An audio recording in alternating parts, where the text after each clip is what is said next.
Hello viewers, welcome to this edition of the Darling Program Banking and You. I'm your regular host, Jerry Ojono. One of the reasons for the crowd in the banking world have to do with the bulk of people who use ATM. One of the banks happened to be one of our very old banks. Okay, they were doing that. They've been doing that for quite a while. You know, the level of education usually cannot be compared to education for those with current accounts. Yeah. Okay, so when you have institutions.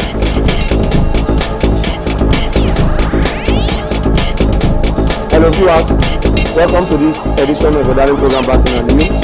I'm your regular host, Jerry Ojono. With me today, People's Television Nigeria has gone mobile. You can now watch PTV Nigeria on the go anywhere in the world with real-time notifications. Just go to Google Play Store if you're on Android or Apple Store if you're on iOS. Search PTV Nigeria, download, it's free, it's easy. Now you can catch up with the latest news analysis and political discourse on the go. So stay connected with PTV, Nigeria's #1 online TV.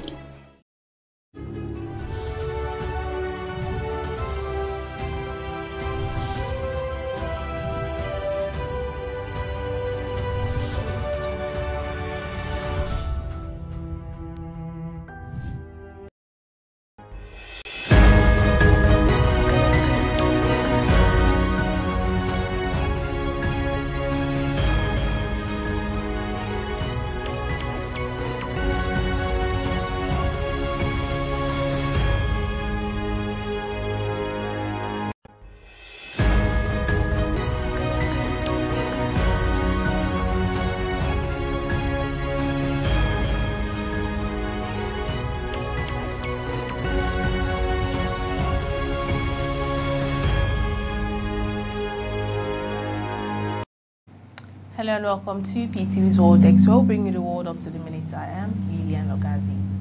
2 fighter jets have been involved in an air crash in Abuja. The Air Force aircrafts crashed around Mashafa area of Pape on the outskirts of the Nigerian capital. Confirming the incident, Air Force spokesman Air Commodore Ibukule Daramola said the aircraft were rehearsing for the 58th Independence Day celebrations at the time of the accident.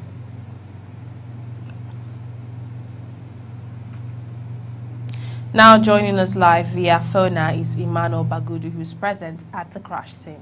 Hello, Emmanuel.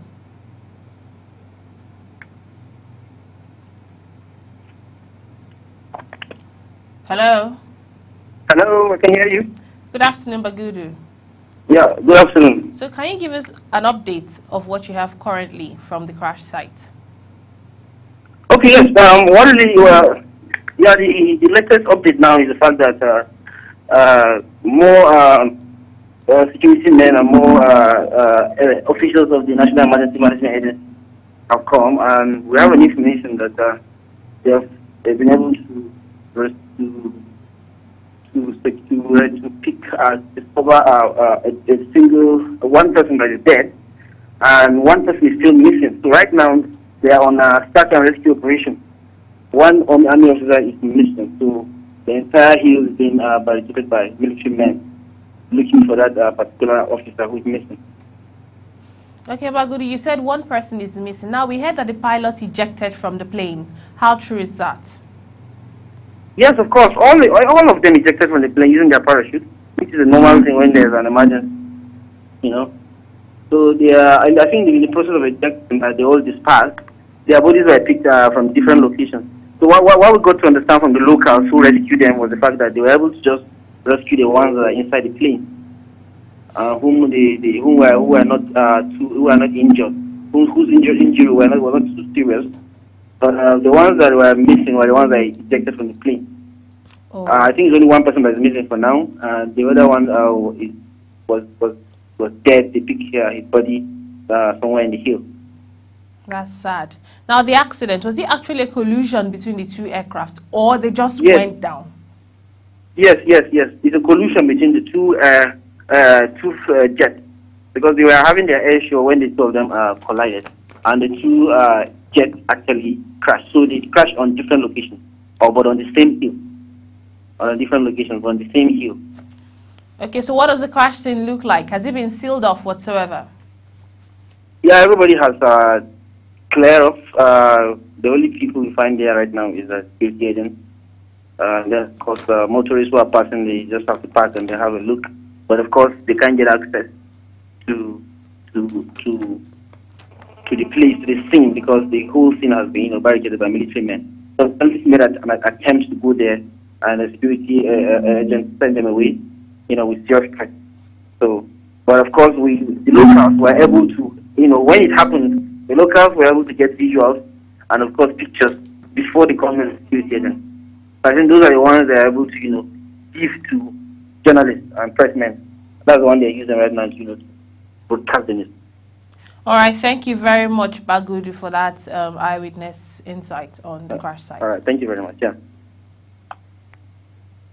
That was Emmanuel Bagudu, who is currently at the crash site of the fighter jets. Now, moving away from that, Senate President Bukola Saraki has described the Osun rerun election as a charade and an embarrassment to Nigeria's democracy. Saraki, who is chairman of PDP's campaign council for the election, said in a statement that the will of the people was subverted. He said the election was characterized by widespread voter intimidation, violence and harassment. Accredited observers were denied access to polling units, and duly registered voters were prevented from participating in the electoral process by thugs and compromised security agents. The Senate President said the election is an indication of how the 2019 election will be conducted and urged the government, INEC security agencies and development partners to ensure a radical change in the process. Now to Burundi. Burundi has suspended some local and international non-governmental organizations for 3 months for violating a new law, a senior government official said late Thursday. The move could deepen opposition concerns that a crackdown by President Pierre Nkurunziza government has been extended. In May, a referendum approved a change to the constitution that makes it possible for him to stay in power until 2034. Violence surged in 2015 when Nkurunziza said he would seek a third term in what many said was a breach of constitution. He won a subsequent election, but the decision to stand sparked protest and a crackdown. Silas Ntugiriwa, secretary of the National Security Council, gave no details of the number or identity of the groups. He said, "We're provincially suspended from October 1st. There were some 130 international NGOs in Burundi." Now moving over to South Africa, the Federation of Trade Unions General Secretary Zeluizima Vavi has strongly rejected allegations that he is involved in another sexual misconduct scandal as completely baseless. The Sowetan reported on Friday that a cleaner who worked at the National Union of Metal Works of South Africa has laid a sexual harassment claim against Vavi. The paper reported that the cleaner filed the complaint about Vavi's alleged conduct caused her stress. The report goes into detail about the alleged series of incidents that occurred between Vavi and the cleaner, including requests for massages, kisses, and fondling.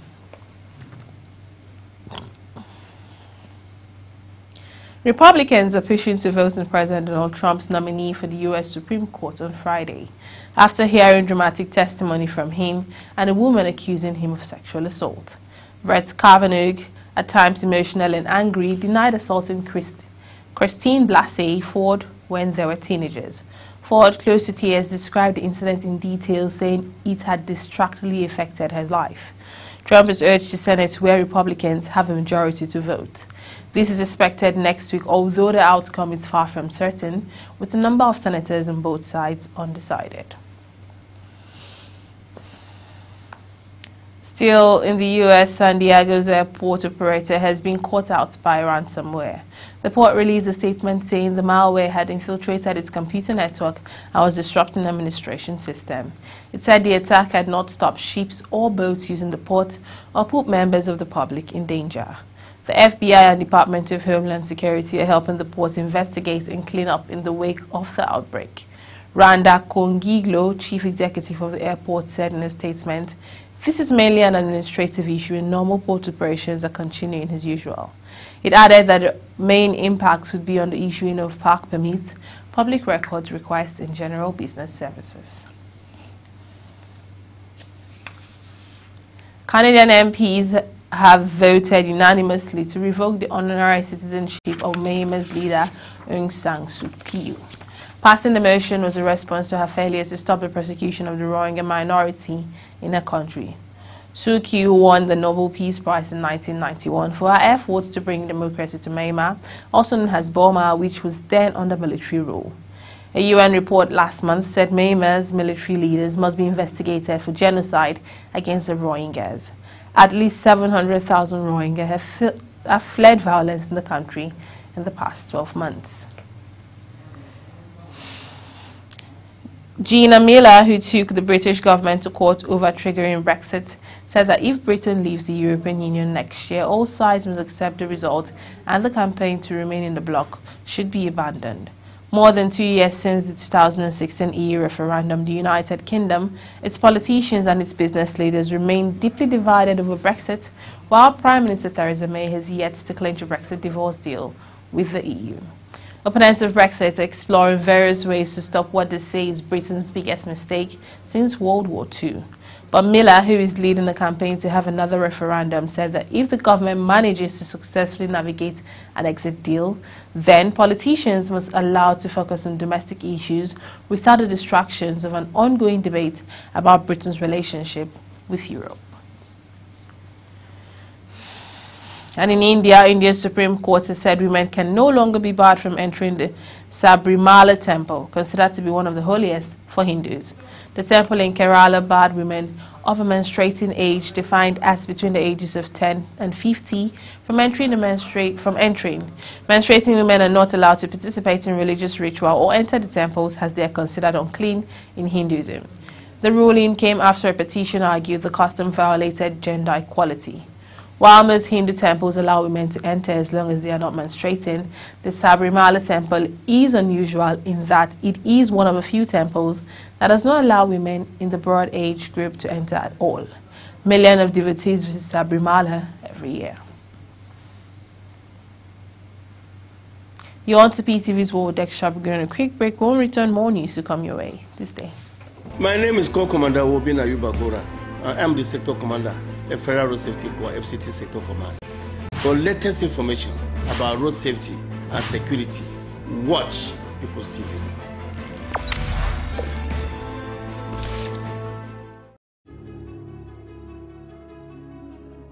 As usual, I am excited today. Ewa has done a whole lot for people. I'm not just his baby mama, I am his manager. And we all know that Wizkid had he had numbers of baby mamas. And he said you don't need some leaders of the National Assembly. The worst form of democracy is said to be better than the best form of military regime. We are trying to build political blocks. Just days after he defected from your party, I believe is the politics taken too far.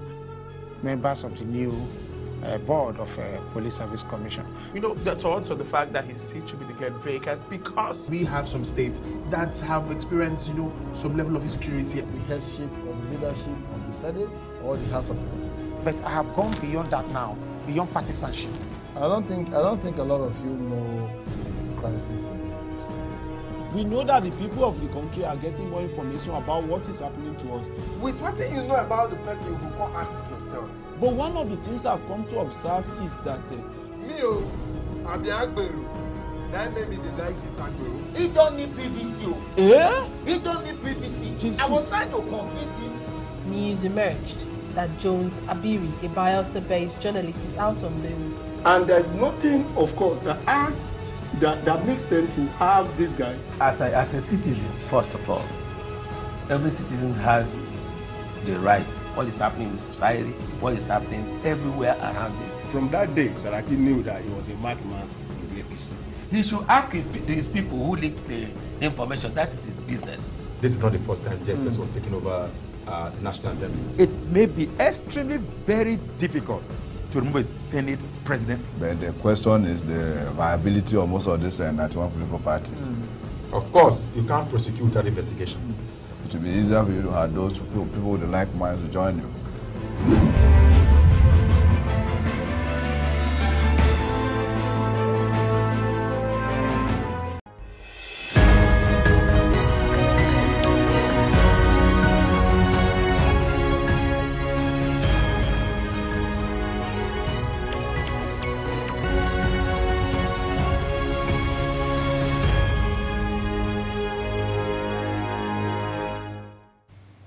You're welcome back.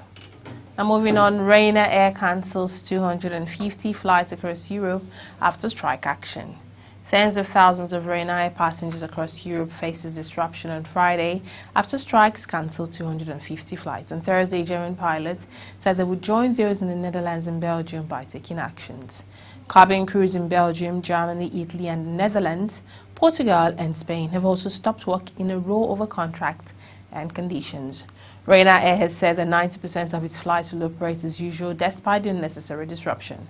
It said only around 35,000 passengers out of 400,000 would be affected. So far, relatively few flights to and from the UK seem to have been hit. A passenger aircraft has come down in a lagoon off Chuuk International Airport in Micronesia after it missed the runway. The Air Niugini plane from Papua New Guinea was seen sitting in shallow waters just off the coast. Locals responded by approaching the plane in small vessels to help rescue the 36 passenger and 11 crew. A hospital official has revealed that 4 passengers were in serious condition after the crash. The aircraft was flying from the island of Phnom in Micronesia to Port Moresby, the capital of Papua New Guinea, stopping at Micronesia Weno Island on the way. Air Niugini said its Boeing 737-800 had landed short of the runway amid rescued visibility due to rain and poor weather, and investigation is due to begin. The Belgian Defense Ministry will sue Google for not complying with its request to blur satellite images of sensitive military sites.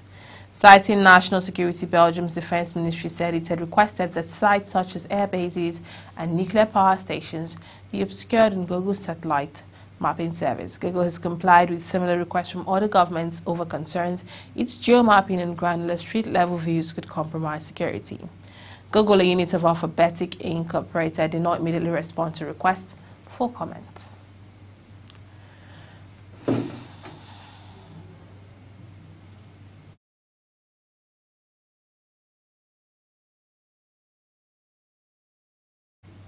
A powerful and rare storm is set to hit the eastern Mediterranean this weekend. The hybrid storm, often called Medicane, has featured similar to hurricanes and typhoons. According to a study published in 2011, only about 1 to 2 Medicanes occur per year. These powerful storms usually happen during the months of September and October, when sea surface temperatures in the Mediterranean are still quite warm, although they can occur at any time of the year.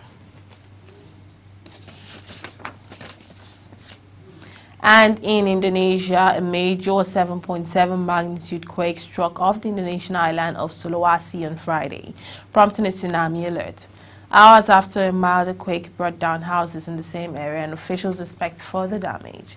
The Meteorological and Geophysics Agency issued an early tsunami warning for people in central Sulawesi and West Sulawesi provinces, asking people to evacuate to higher ground.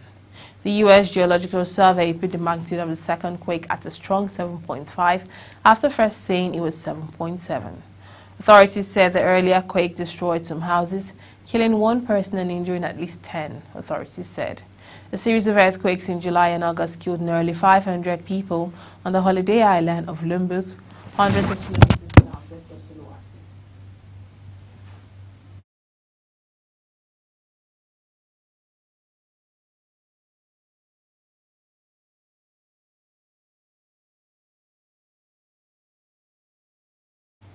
And in Russia, Kremlin spokesman Dmitry Peskov on Friday revealed that Moscow needs hard data from British authorities on Skripal poisoning case and cannot draw conclusions about who is responsible based on unconfirmed media reports. Investigating website Bellingcat earlier this week published a photograph of someone who looked like one of the suspects in the poisoning of former Russian double agent Sergei Skripal. The website identified the suspect as a Russian military intelligence colonel. Speaking to reporters on a regular conference call, Peskov said he did not want to discuss the subject anymore because there was a lack of hard evidence. Iran has ridiculed claims by Israeli Prime Minister Benjamin Netanyahu that it is hiding a warehouse used to store prohibited nuclear technology. Netanyahu made what he called a revelation at the UN, producing a picture of the alleged secret site. However, Iran's foreign minister dismissed the claim as an art and craft show designed to conceal Israel's own nuclear program. Israel says Iran is seeking atomic weapon a charge Iran denies.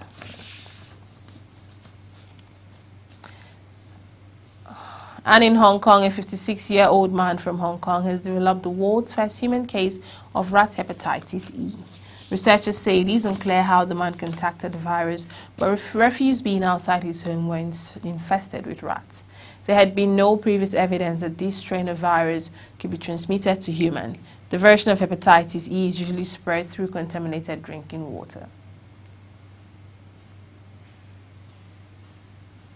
And on business and economy, a landmark inquiry has said exposed the abuse and misconduct within Australia's banks and financial institutions were driven by a culture of greed.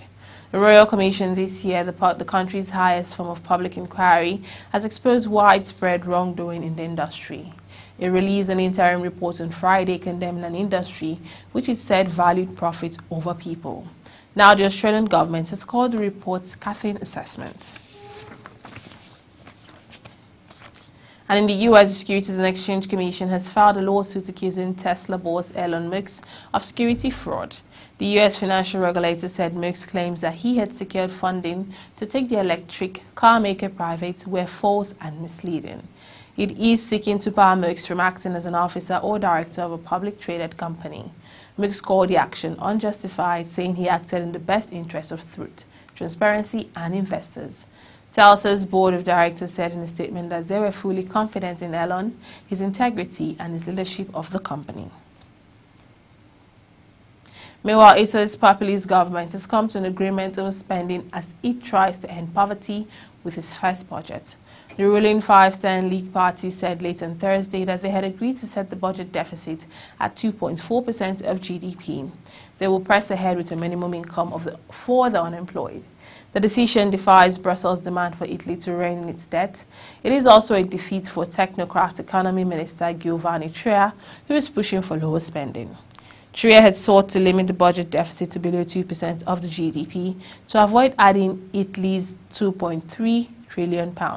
But his political colleagues were determined to free up more money to fulfill election promises, which includes the basic income, tax cuts, and scrapping plans, higher retirement ages. And in sports, starting off with football, Germany has beaten Turkey to host Euro 2024 after a vote by UEFA's executive committee on Thursday.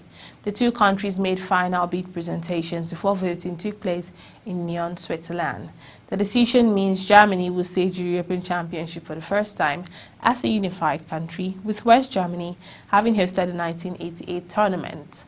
Turkey is yet to host a major international football tournament.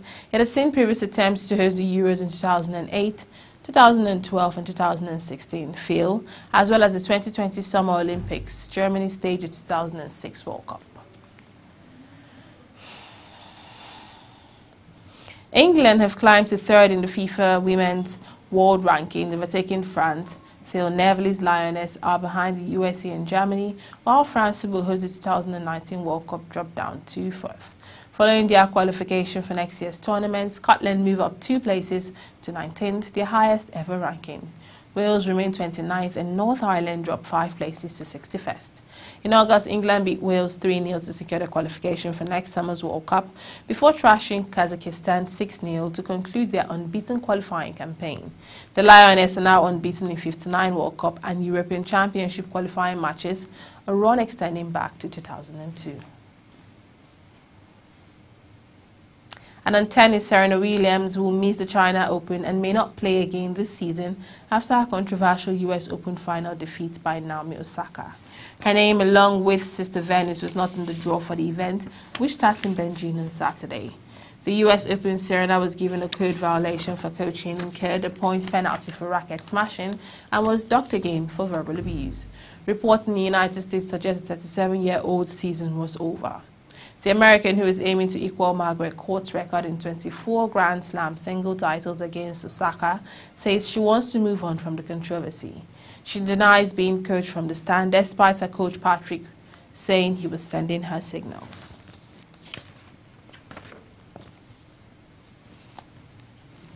And finally, on Formula One, Romain Grosjean and Kevin Magnussen will remain the driver lineup for Formula 19 Formula One season.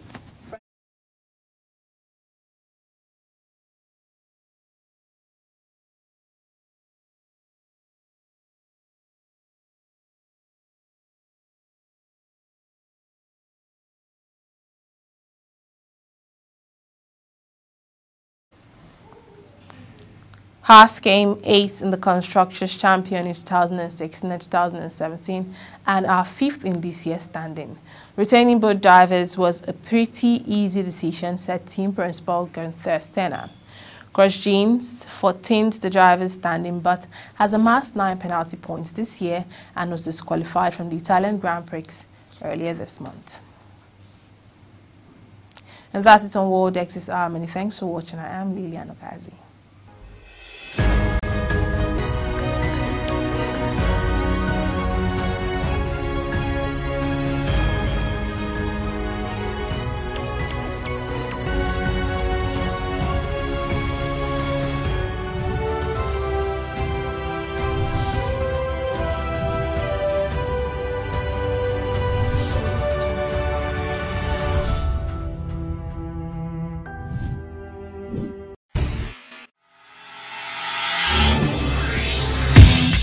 People's Television Nigeria has gone mobile. You can now watch PTV Nigeria on the go anywhere in the world. For real-time notifications, just go to Google Play Store if you're on Android or Apple Store if you're on iOS. Search for PTV Nigeria. Download. It's free. It's easy. And now you can catch up with the latest news analysis and political discourse on the go. So stay connected with PTV, Nigeria's #1 online TV.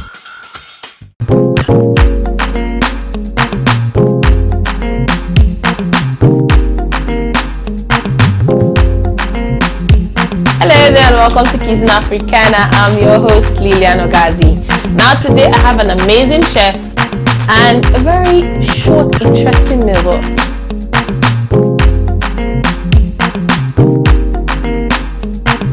This week again. Yeah, this week again we have something super amazing. Okay, last week was amazing and then this week it is super amazing. So what are we preparing this week that is super amazing? What we have to make today is called Ikira Nyicho.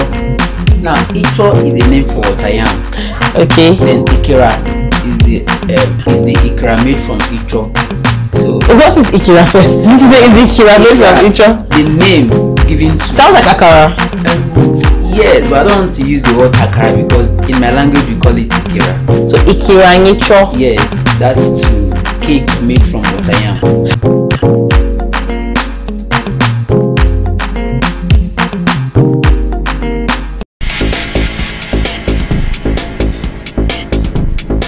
Hello viewers, welcome to this edition of the Darling Program Banking and You.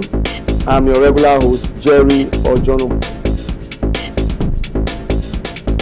One of the reasons for the crowd in the banking hall have to do with the bulk of people who use the ATM. One of the banks happen to be one of our very old banks. Okay, they've been doing that. They've been doing that for quite a while. You know, the level of education usually cannot compare.